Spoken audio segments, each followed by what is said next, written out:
All right. I just want to preface this with I don't use a lot of notes when I speak, but this time I'm going to because there's a lot to talk about. If you haven't heard about Change Healthcare, this is a big deal.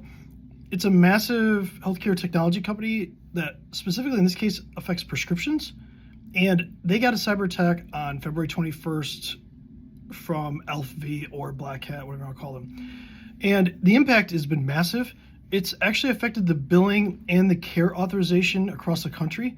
Hospitals are being affected by this. Things like CVS are being affected by this. So it's a massive issue. They're owned by United Health Group, which do a little research on that and get back to me. But ALPHV did this. Allegedly, there were 6 terabytes of information stolen, although the affiliate who said they did it says it's 4 terabytes, which is still a ton of data. And that includes medical records, insurance records, dental records, payment information, claims information, and pretty much all your PII. So phone numbers, social security numbers, email addresses, things like that. That's one part of it. And now we get to the other part. Change Healthcare is still down. They're still suffering through this.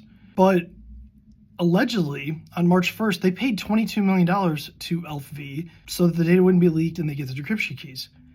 Here's where the drama starts. The affiliate says that ALPHV got the payment, and then suddenly their leak site was down. Now their negotiation site is down.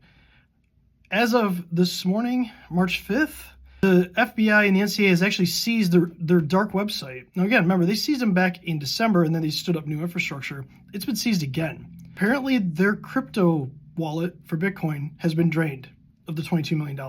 This is drama stacked on top of drama, and it just kind of goes to illustrate that there might not be honor among thieves, and this could be an exit scam. It could be a rebranding. We're not entirely sure because their infrastructure is down, but it's not good for patients.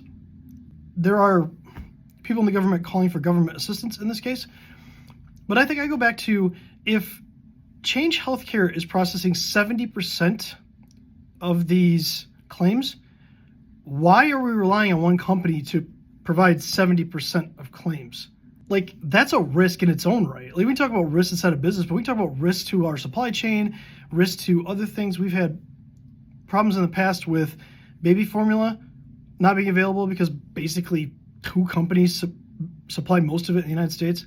We have to talk about supply chain risks. We have to think about that in our business. And so I want you to take a second and think, what partner do I work with? What vendor do I work with today that if they had a ransomware attack and they were down, would it cripple my business? It might be more than one. I have a few. I can think of a few. And actually one of the ones I use got with a ransomware attack a few years ago, and we didn't get crippled. We didn't really get affected outside of just they'd take their infrastructure down. So think about that. Think about what kind of plans you need to put in place inside of your business. Maybe you need a second supplier for something. This is why you're seeing more and more major corporations that work downstream with suppliers. They're putting restrictions in and saying, hey, look, what's your plan if you have an incident, a security incident? So think about that. Write that down. Make sure you understand that and make sure you have a plan. So if you have a supply chain attack in your business, it doesn't take you completely offline and maybe ruin your business. And let's hope that Change Healthcare can get back up and running. But I think we need to have a deeper conversation about, is it okay to have 70% of prescriptions and payment information like this done by one company? So think about that. Comment down below. Let me know. And stay cyber safe. All right, a quick update. It looks like an exit scam. There's some more information that just came out that they would put their source code up for $5 million, and it looks like the takedown notice might not be real. It might just be them scamming people, making it look like that. So there's your updated information before I post this, and stay cyber safe.